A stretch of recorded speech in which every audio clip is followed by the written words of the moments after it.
Both my grandpas served in the military, one in the Marine Corps, one in the Navy. I always kind of thought that that might be something I might do, and I also knew I wanted to get into law enforcement.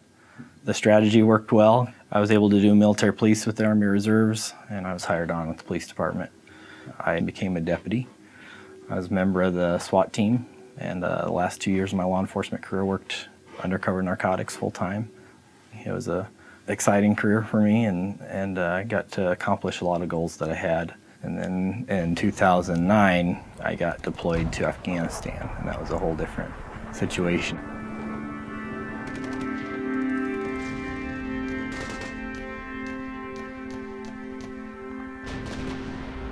There's a lot of artillery fire going on at night. Sirens going off a lot at that base for rocket attacks.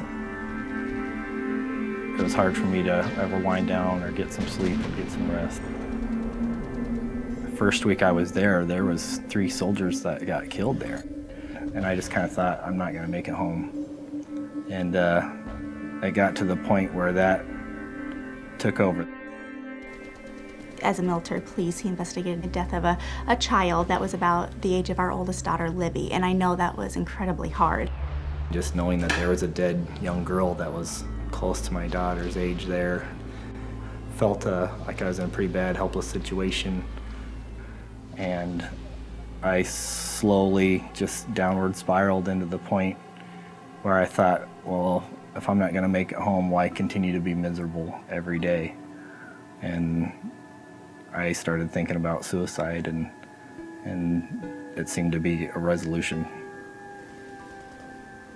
He had told me, I'm gonna shoot myself, and he goes, Abby, I was sitting there with a gun, and he said I was shaking so bad I had my finger on the trigger, and that the ranger pulled up right next to him. He said 2 soldiers were in it. They just sat next to him, never looked at him, but he had enough respect, and he would be ashamed to shoot himself in front of another soldier that he put his gun down and he drove off. So that's what led to him being medevac out of Afghanistan.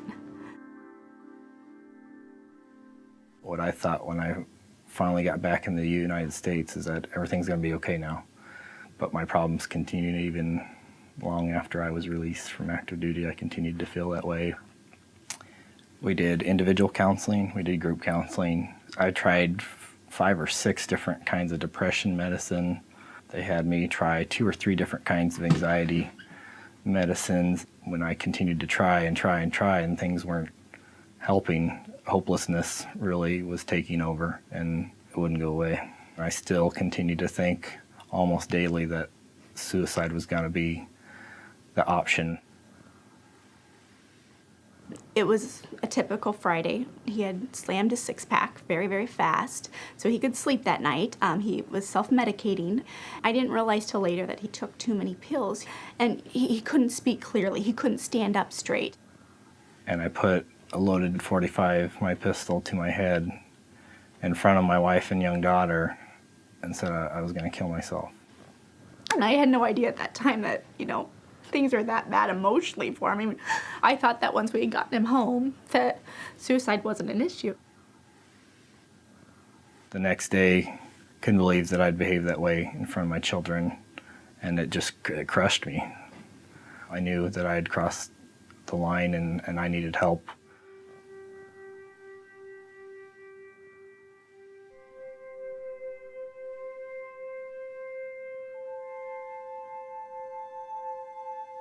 For the first time in I don't know how long, I felt hope, because I had felt so hopeless. I had tried so many things that hadn't worked for me. It's helped me out tremendously with my depression and blood pressure. I don't take anxiety medicine at all anymore. This is the true Luke. This is the happy Luke that I knew when he was young and we could laugh and have fun and life was wonderful. And that's where he's at again. And he's opening up, he's telling his story and to help others. And it's not causing him the anxiety, the fits, the sleepless nights. I mean, things are better than they were before he went to Afghanistan. Transcendental meditation's about giving you a better quality of life. You're gonna feel better in every aspect of what you're doing. he made a pledge and he goes, I'm going to meditate twice a day. And he goes, I promise you, because that was so amazing. He goes, I really think this is going to work and I'm going to stick with this and see if this isn't one thing that helps us. And it ended up being the thing that changed us. I had consistently thought about suicide before I learned TM. It was the first thing to kind of get that away and get that off my mind. I don't know that Luke and I would be together. I don't know that Luke would be here if we didn't have TM. That was life-changing. It did save his life without a doubt. And if you don't want to do it for yourself, do it for the people that love you, because they deserve it. My girls didn't sign up for the Army, and neither did my wife. And what's made me a better father, a better husband, I finally found what fit for me, and it was TM, and it changed everything.